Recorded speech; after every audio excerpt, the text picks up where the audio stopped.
Assalamualaikum warahmatullahi wabarakatuh.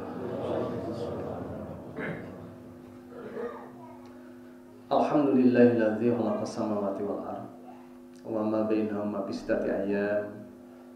Asyhadu an la ilaha illallah wahdahu la syarika lahu wa asyhadu anna Muhammadan abduhu wa rasuluhu la nabiyya ba'da.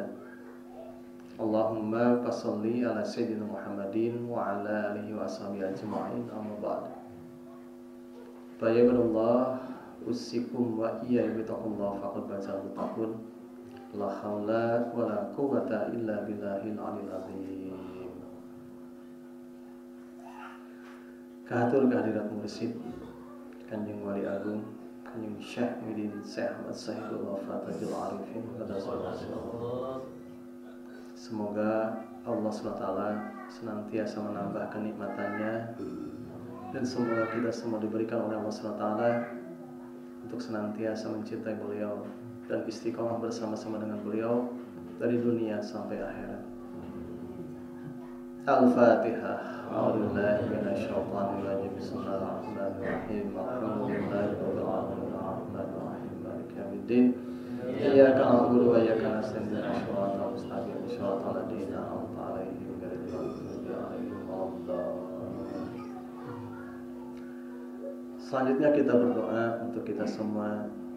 Semoga apa yang kita cita-citakan, apa yang kita harapkan dikabulkan oleh Allah SWT. Al-Fatihah. A'udzubillahi minasyaitonir rajim. Bismillahirrahmanirrahim. Alhamdulillahirabbil alamin arrahmanir rahim maliki yaumiddin.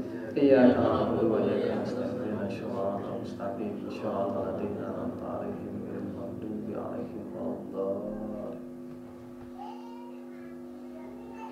Allah SWT senantiasa memberikan kemudahan pada orang-orang yang bersungguh-sungguh mengharapkan keridhaan dan ampunannya, yang bersungguh-sungguh ingin mendekat kepada Allah, ingin menyempurnakan diri, ingin betul-betul menjadi hamba Allah yang sempurna. Pertolongan Allah sangat dekat. Kenapa demikian? Karena Rasulullah SAW ketika ditanya, "Idza salaka ibadi anni fa inni qarib," sesungguhnya Allah itu dekat. Di mana dekatnya Allah? Ada di kalbu kita. Di mana kalbu kita? Disitulah latifah pertama, bawah susu sebelah kiri. Di situ.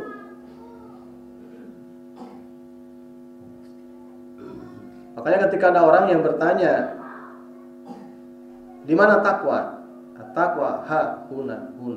Di sini. Kalbu sebelah kiri.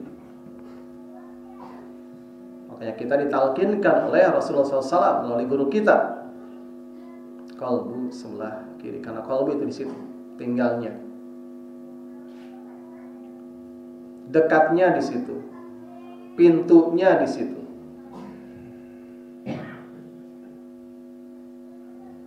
Zul baiti di situ.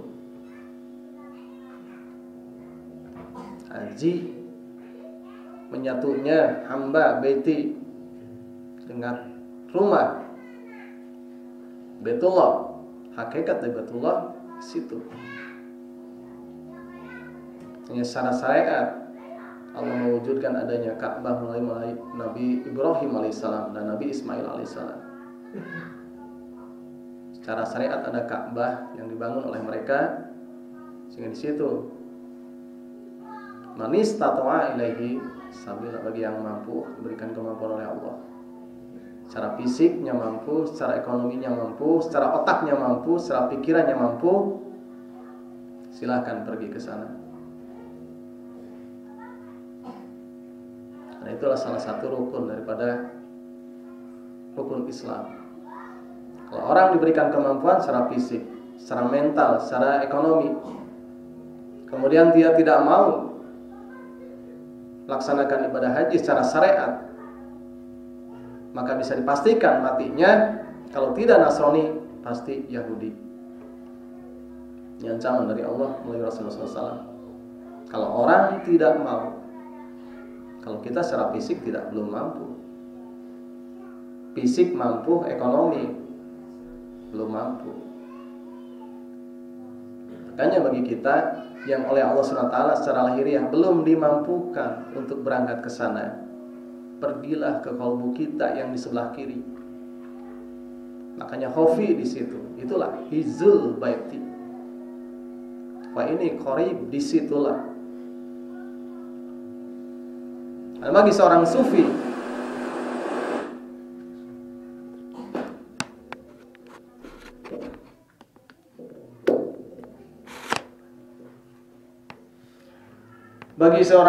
yang kalbunya dibukakan oleh Allah, gerbang rahasianya dibuka oleh Allah, tidak ada antara dia dengan Allah SWT. Tidak ada lagi penghalang antara dirinya dengan Allah. Selaras dirinya dengan Allah. Tempat komunikasinya di situ, kalbu, latifah 1. Mau tembus lapisan malam manapun, tetap di situ. Makanya dulu Kang Haji menyuruh salah satu orang ikhwan untuk robitoh. Kemana robitohnya? Tundukkan kepalamu ke sebelah kiri, ditalkin juga di situ. Robitoh juga sama ke situ. Di situ itulah ada nur guru kita. Di situ itulah ada sir guru kita. Di situ pula lah ada rahasia Allah Subhanahu wa Ta'ala. Dan di situ pula tempat turunnya wahyu bagi para nabi. Dan di situ pula tempat tajalinya wali-wali Allah. Hanya ke situ kita larinya. Makanya pengersa Abah, walaupun secara ruhaniyah beliau sudah ada di puncak maqam, adalah dalam kedudukan tertinggi di antara para wali Allah, ada di puncak spiritual, sudah tidak ada lagi pekerjaan yang harus dikerjakan secara riyadhah. Sudah tidak ada lagi PR. Kalau kita banyak PR, orang belajar zikir banyak PR. Apa PR kita? Dosa kita. Kullu mauludin yuladi alal fitrah. Setiap yang lahir dilahirkan dalam kondisi suci. Yang suci itu ruh qudsi, azali dari Allah, suci, bersih, tanpa dosa. Kemudian orang tuanya lah melalui makanan, melalui perkataan, melalui pendengaran, memasukkan informasi ke dalam kalbu yang suci tersebut, sehingga kalbu tersebut lama-kelamaan menjadi hitam dan berlapis-lapis hitamnya. Sudah sirnya hitam, ruhnya hitam, kalbunya hitam, tambah lagi jasadnya melakukan dosa-dosa besar, hitam lagi. Itu pekerjaan yang harus diselesaikan oleh kita sebelum meninggal. Kalau kita meninggal yang 3 lapis masih hitam, kemana akhir hidup kita? Siapa saksi kita kalau kita meninggal? Itulah hati nurani kita yang suci, yang fitrah. Ya Allah, aku ini suci dilahirkan ke dunia, tapi orang tuaku mengajariku ini, memberi makan ini. Kemudian aku melakukan amal ini. Nah, disitulah kata Allah, pada hari ini maka engkau akan menjadi saksi bagi dirimu sendiri. Siapa yang bersaksi? Itulah ruh yang fitrah, yang suci itu. Kita belum sampai ke situ. Ketika lahir di situ makom kita. Masih banyak dosa, banyak pekerjaan. Kalau bahasan ini model tos beres, tos edam. Kalau kita masih banyak PR, banyak pekerjaan. Dengan zikir zahar, talkinkan oleh guru latifah pertama, latifah qalbu sebelah kiri. Kalau kita istiqomah, terus mengamalkan penuh di situ, nanti masuk latifah 2 sebelah kanan, bawah susu kanan. Tembus lagi ke latifah ketiga di atas susu kiri. Tembus lagi latifah keempat. Kemudian latifah kelima tengah-tengah dada. Kemudian ke latifah keenam di antara kening kita. Kemudian tembus ke dalam otak kita. Itu latifah qalbul jasad, kepala kita. Itu baru pekerjaan awal dalam zikir. Kalau orang baru sampai situ, dikatakan dalam kitab Miftahus Sudur, sultanul zikir, rajanya zikir. Baru merembas zikir itu menembus jasad. Yang dibersihkan baru dosa jasad.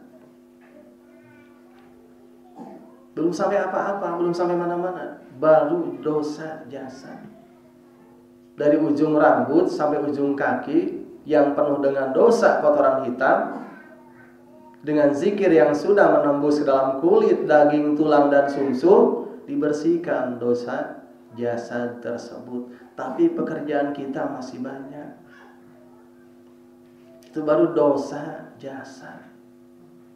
Latifah 7 itu baru menembus. Latifah 7 itu baru dosa jasad. Kalau meninggal dalam kondisi seperti itu, dihisab nanti, nah di situ masih ada dosa-dosa yang lain. Ada dosa qalbu, ada dosa ruh, ada dosa sir. Masih banyak pekerjaan kita.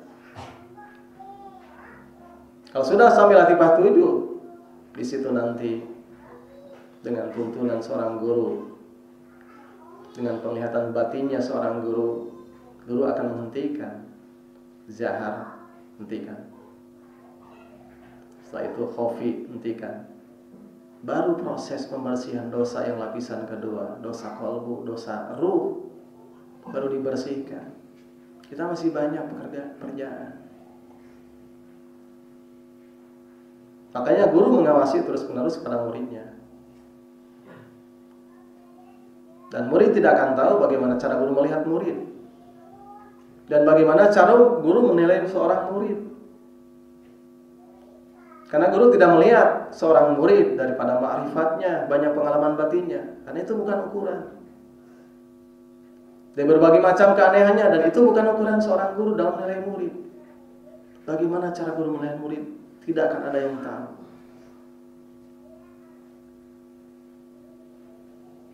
Makanya bagi kita selamanya tawadu, merendah terus kepada Allah. Kita tidak tahu kita sudah ada di mana. Apa masih di jasad? Apa sudah sampai di ruh? Apa sampai sudah di sir? Di sir aja masih jauh. Banyak orang-orang yang merasa sudah nyampe kemana, padahal lapisan kedua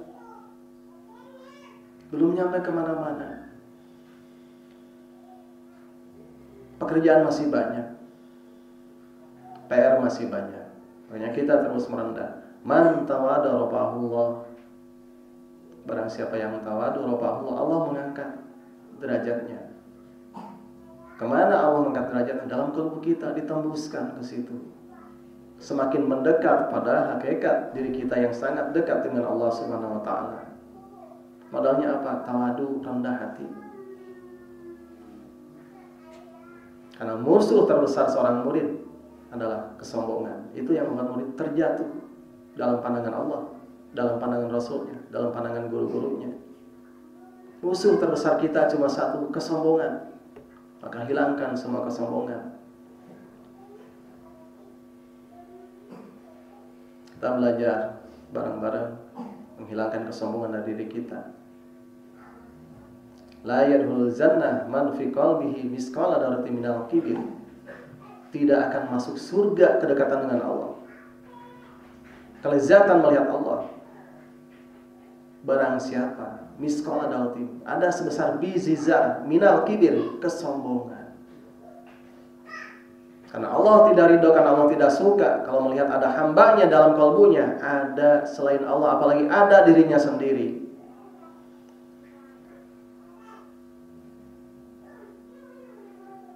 Terus la ilaha illallah, tidak ada yang pantas kita banggakan, yang pantas kita sombongkan, yang pantas kita kagumi selain apa? Selain Allah SWT. Ilmu kita, kedudukan kita,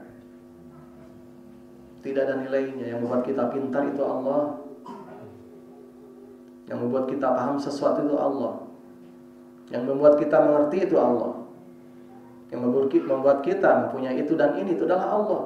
Bukan punya kita, punya Allah semuanya. Jangankan yang di luar tubuh kita, dalam diri kita sendiri, jantung kita tidak pernah menghidupkannya. Allah yang menghidupkannya.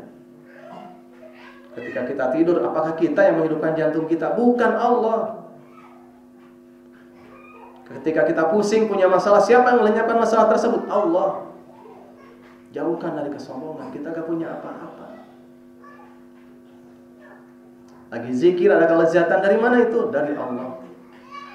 Hilang kelezatan, siapa yang hilangkannya? Allah. Supaya kita tawadu, ya Allah, saya tidak punya khusyuk, saya tidak punya ilmu, saya tidak punya ma'rifat, saya tidak punya kedudukan, saya tidak punya apa-apa. Yang pantas dibanggakan cuma satu, Allah yang menjadikan semuanya.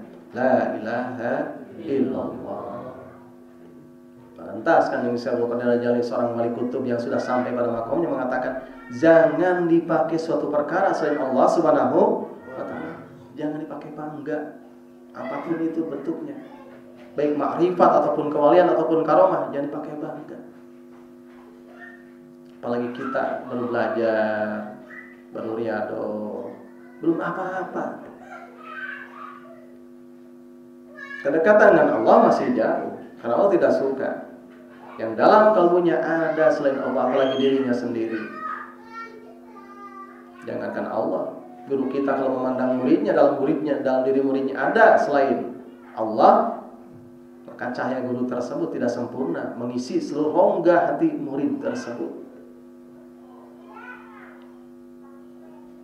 Kalau murid sudah mengosongkan seluruh isi hatinya daripada kecintaan dan kebanggaan pada selain Allah, baru disitulah nur seorang mursyid menembus dan mengisi seluruh rongga hati murid tersebut. Baru fana fil mursyid, fana dengan mursyid, belum fana dengan Allah, menyatu dengan mursyid. Bukan kita yang ngaku, harus guru yang mau kita. Karena murid itu dinilai oleh gurunya. Kalau kata guru, kamu sudah melebur dengan aku, itu benar. Tapi kalau kita mengatakan saya sudah melebur dengan guru, itu takabur dan menunjukkan ego diri. Hanya belajar untuk terus namanya merasa rendah di hadapan Allah, rendahkan diri dengan sesama muslim. Makanya dalam tanbih dikatakan, kudu rendah babarengan aku jeung batur-batur. Itu ajaran Abah Sepuh. Kudu rendah babarengan aku jeung batur-batur. Ulah ngerasa leuwih. Jeung sahabat oge sarua.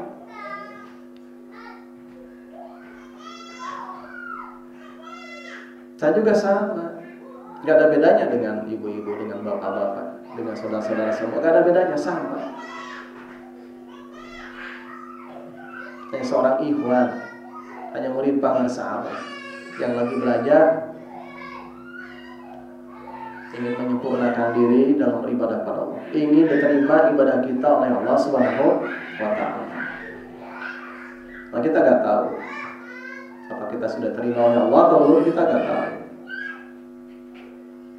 Yang paling pokok adalah kita harus menerima semua apa yang dijadikan oleh Allah, semua apa yang ditakdirkan oleh Allah. Itu yang paling penting.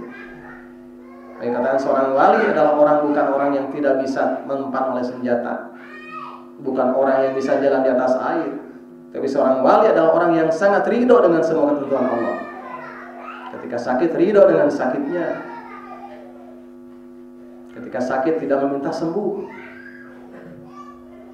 Ketika diberikan kesulitan, tidak meminta kemudahan. Sangat ridho dengan Allah.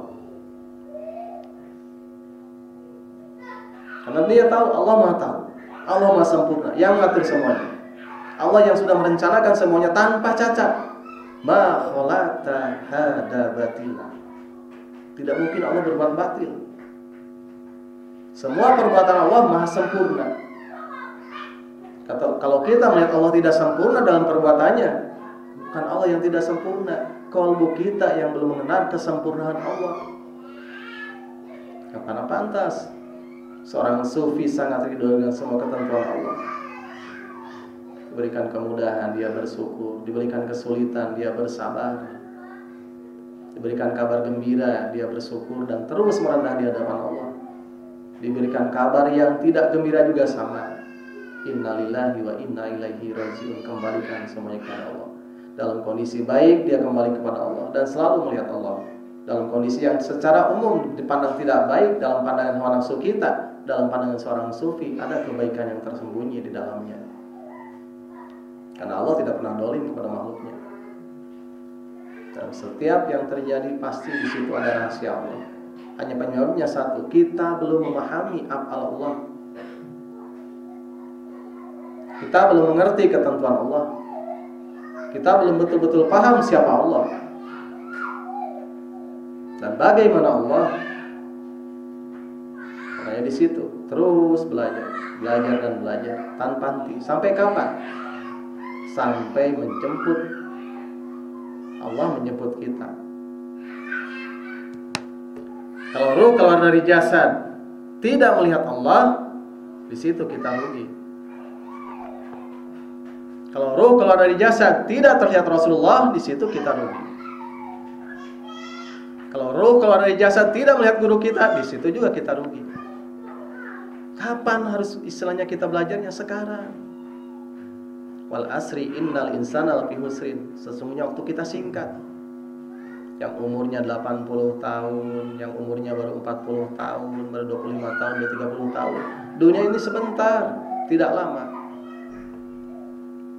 Usia kita tidak akan nyampe 200 tahun. Kalaupun 100 tahun sudah sangat dekat. Kemarin baru lebaran, sudah lebaran lagi. Kemarin Ramadan, sudah Ramadan lagi. Terasa singkat hidup itu. Kalau kita menyanyiakan hidup kita, rugi kita di dunia. Apa yang dicapai tidak akan ada apa-apanya kalau hanya mengejar duniawi. Nah, dari situ bal tu'syirunal hayata dunya, kebanyakan manusia mengejar dunia. Wal akhiratu khairu wa abqa, sedangkan kehidupan akhirat sudah lebih kekal. Qalbu kita, ruh kita, sir kita itu kekal. Kalau orang yang ruhnya hidup tidak akan mengalami mati. Makanya kata Pangersabah, bagi orang-orang soleh itu bukan mati, tapi berpindah dari alam dunia yang fana ke alam akhirat yang baka. Pindah bagi orang-orang yang kalbunya sudah dihidupkan oleh Allah, itu tidak ada kematian. Kenapa? Karena semenjak hidup juga sudah mati. Orang-orang soleh di dunia sudah mati dari urusan duniawi. Kalbunya, kalau secara fisik tidak mungkin meninggalkan berbagai macam kesibukan. Yang dia makan makanan dunia, yang dia pakai pakaian dunia, yang dia lihat juga dunia. Tapi kalbunya sudah mati daripada duniawi. Kalbunya sudah mati daripada selain Allah. Kalau kita ingin betul-betul sempurna, ingin seperti orang-orang yang dicintai Allah, maka berusaha sungguh-sungguh supaya kita jadi orang yang ahli la ilaha illallah. Makanya selama ada ahli la ilaha illallah, kiamat akan dikundurkan 100 tahun. Selama itu.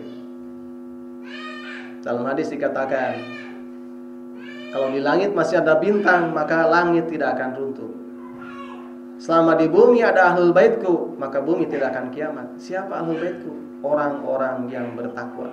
Ahlul la ilaha illallah.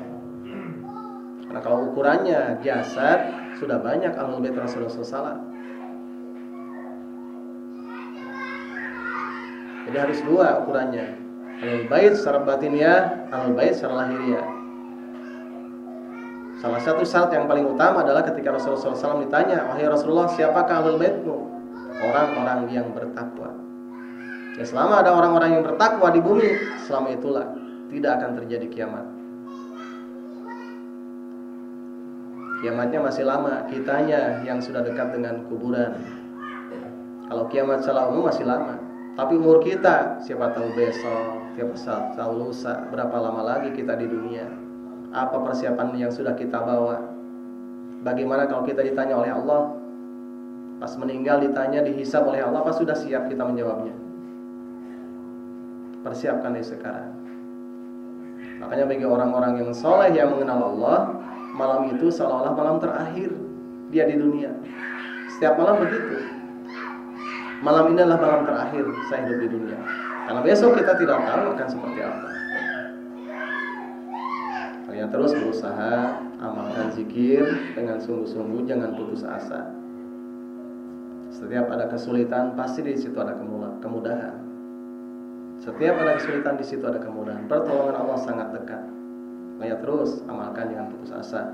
Mudah-mudahan Allah SWT memberikan kita kekuatan, memberikan kita kemudahan, membuka jalan untuk kita untuk kebaikan dunia dan akhirat. Allahumma salli wa sallim ala sayyidina habibina wa syafiina karimina wa nurina Muhammad sallim radhiyallahu ta'ala. Amin. Ya Rahman ya Rahim ya Halim ya Salim ya Qarib ya Mujib ya Wahhab ya Razak. Allahumma tahhir qulubana minal kibir wa nifaq wa sum'ah wa khiyanat. Allahul kafir wa al kafir qasanal kafir wa anzalal kafir kullin kafir kafanal kafir wa ni'mal kafir. Alhamdulillah. Hasbunallahu wa ni'mal wakil wa ni'mal maula wa ni'man nasir. Wallahu Rabbina muntasir wa qalbi min kasir wa sabil mundasir kan mutadir. Ikfini ya kabil mutakir wa kafa billahi wa sirah. Inasir kalamul alim wa wallahu nurul wa taqwa ya adabi wa kamil wa alhamdulillahi rabbil alamin. Allahumma salli ala nabiyil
وبارك عليه. الفاتحة. Iya, Assalamualaikum warahmatullahi wabarakatuh.